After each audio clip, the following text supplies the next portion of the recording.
Transport Phenomena in Biosystem, Module 10, Shell Energy Balances and Temperature Distributions, Segment 1, Shell Energy Balance. With me, Yusuf from School of Life Sciences and Technology, Institut Teknologi Bandung. In this module, we will discuss about shell energy balances, heat conduction with an electrical heat source, forced convection, and last but not least, free convection. Simple heat conduction problems can be solved by writing an energy balance of a thin slab or shell perpendicular to the directions of the heat flow, and this balance leads to a first-order differential equation from which the heat flux distribution is obtained. We can substitute Furey's law of heat conduction into the expression for the heat flux, which gives a first-order differential equation for the temperature as a function of position.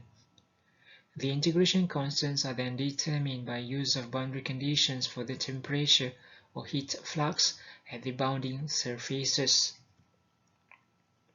The energy balance equation for steady-state systems can be expressed by equation 10.1. The convective transport of energy and the molecular transport, as well as the molecular work terms, had been previously discussed in Module 9. In solving energy-related problems, we will use the energy vector along with the expression for the enthalpy. Note that in non-flow systems for which V is 0, the energy vector simplifies to the Q vector, which is given by Furey's law.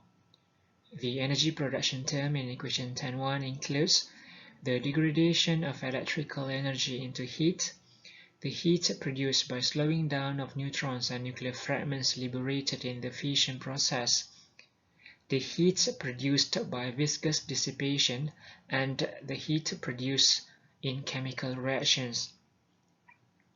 Equation 10.1 is a statement of the first law of thermodynamics written for an open system at steady-state conditions. In Module 11, the same statement is extended to unsteady-state systems, which will be written as an equation of change. After equation 10.1 has been written for a thin slab or shell of material, the thickness of the slab or shell is allowed to approach 0. This procedure leads ultimately to an expression for the temperature distribution containing constants of integration, which can be evaluated by use of boundary conditions. The commonest types of boundary conditions are: the temperature may be specified at a surface. The heat flux normal to a surface may be given. This is equivalent to specifying the normal components of the temperature gradient. At interfaces, the continuity of temperature and the heat flux normal to the interface are required. At solid-fluid interface, the normal heat flux component may be related to the difference between the solid surface temperature and bulk fluid temperature, as shown in equation 10.2. This relation is referred to as Newton's law of cooling.